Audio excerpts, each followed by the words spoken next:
everyone. My name is Andrea DeMarco, and I'm one of the career coaches that works at the Magner Career Center at Brooklyn College. Thanks for taking the time to watch this quick video. So today we're going to talk about all the ways you can begin preparing for a career fair. At Brooklyn College, we offer career fairs twice a year during the fall and spring semesters. If you've never been to a career fair before, it's a recruiting event where employers will gather and sit behind tables to showcase the opportunities that they have. These opportunities may be part-time jobs, full-time jobs, or internships. There are typically over 100 employers present from a wide variety of industries, and they're interested in meeting eager, motivated, prepared students and alumni just like yourself. There are two different formats of career fairs. One is in person, where you can meet with recruiters face-to-face, typically in our student center, and the second format is virtual. Virtual fairs will give you an opportunity to sit in on group Zoom information sessions where employers will market their company and the opportunities available, or they will offer mini meetup sessions, typically about 10 minutes or so, where you can have a quick conversation with the employer also via Zoom. Typically, we offer in-person fairs. Now that you have a sense of what a career fair is, let's talk a little bit about how to prepare. And remember, the more you prepare, the more confident you will feel walking into the career fair and meeting employers. So to begin, once you register for the fair, you will receive a link that will bring you to the list of employers attending. The first thing you should do is review the entire list and decide on which employers you're interested in speaking with. I would encourage you to think outside the box and not disregard the employer names that you don't recognize. Some of the less recognizable names may still have excellent opportunities for you. Create your list and then do further research. Go directly to the employer website, and you can also use Glassdoor.com and LinkedIn for further research. Learn about their mission statement, what types of projects they're working on, their competitors, their open positions on their website. Even if you're unsure of whether you would want to work for them, you can only gain approaching the employer at the career fair and learning more about them. You want to stand out. Career fairs have a lot of students in attendance. There are a lot of Brooklyn College students and alums that participate in our career fairs. So things that you can consider, dressing professionally, very important. You can wear a suit. If you don't have a suit, it's not mandatory.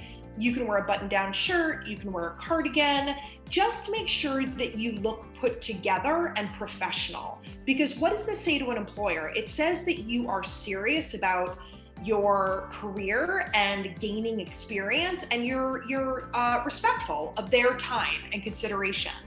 So smiling, showing your enthusiasm, incredibly important. One of the most important characteristics that we hear from recruiters is that they're looking for enthusiasm. This isn't something that they can train for you to have, right? So if you smile and you show up enthusiastically, you're already going to be miles ahead of your peers.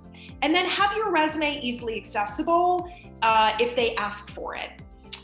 Show your undivided attention. And what I mean by this is don't be distracted by something that's happening outside, or maybe, your sister that's walking in front of you in your room, if we're talking about a virtual career fair. So just be really mindful that the employer can tell if you're paying attention and you are engaged. So when virtual, keep your camera on. It's definitely somewhat awkward if you're speaking to an employer and they're trying to get to know you and you have your camera off. So if you're concerned about your background, use virtual background features. That's absolutely not a problem. Make really good eye contact. That's another way to show an employer that you're really serious and professional. And of course, use a quiet space. Be mindful of where you're going to be having these conversations. And then just, you're going to introduce yourself. You're going to use your elevator pitch. Really, your pitch is your introduction. It's really just kind of describing who you are and why you think you would be a great fit for this company. And then also in that conversation, you could share a couple of points about why you're so interested in them. right? So your pitch can include obviously your name, your major, if you've declared a major. If you haven't declared, but you have an intended major and it's very related to the industry that you're looking to get into, or maybe the company, the topic or the area that the company focuses on, if you feel like your major is very aligned with that, then mention it. Share the position that you're looking for if that was easily identified online, and then why you think you're going to be an asset, right? What are your strengths? What are maybe some shared values that you learned about through your company research that you can share? What are some of your experiences, your academic work, things that are going to connect to those of the company, right? But don't forget about transferable skills. These are skills that are transferable and can connect to any industry. So don't feel like you need to have exactly the skills that they're looking for. Think about the skills that you have that may be related. And then if appropriate, if you have enough time, ask the recruiter a question.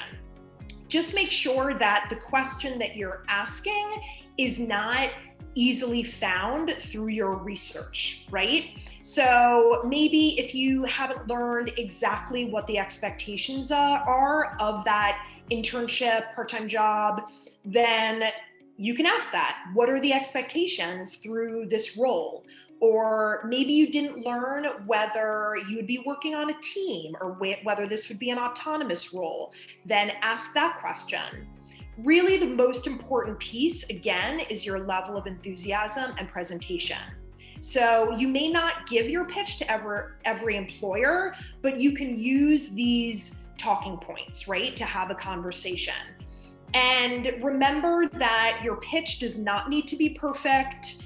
You're not a robot, right? You don't need to memorize your pitch. You want to be natural. You want to be yourself and genuine. Very, very important. Okay, so an example pitch. My name is Alexa Rodriguez, and I'm majoring in television and radio. I've had a couple of years of retail experience where I developed excellent customer service skills. I know these skills are transferable to any industry. I'm very eager to gain experience in radio, which is my passion, and I'm currently working for the radio station on campus as well. And I'm very excited to apply for your internship opportunity. So your pitch doesn't have to sound or look exactly like this. Every pitch is going to be a little bit different because you're unique. So make your pitch your own and just target it to the company that you're speaking to. At the end of your conversation with the employer, thank them for the conversation and reiterate your interest and enthusiasm in the company and the position if you are truly interested. This is also a great time to ask for a business card and to also ask if they would be willing to connect with you on LinkedIn. Before doing this, make sure that your LinkedIn profile is complete and has been reviewed by a professional. Having the employer's business card will be important because you need their email address in order to send a thank you email, ideally within 24 hours. Take a moment to jot down any notes about the conversation because you'll easily forget what you discussed if you're talking to several employers. Remembering what you discussed may also help you craft more personal thank you email. Also take note of any specific next steps that the employer may have mentioned. This could be sending your resume to them or someone else on their team or uploading it to their career portal. Preparation is key, truly. Again, the more prepared you are, the more confident you will feel.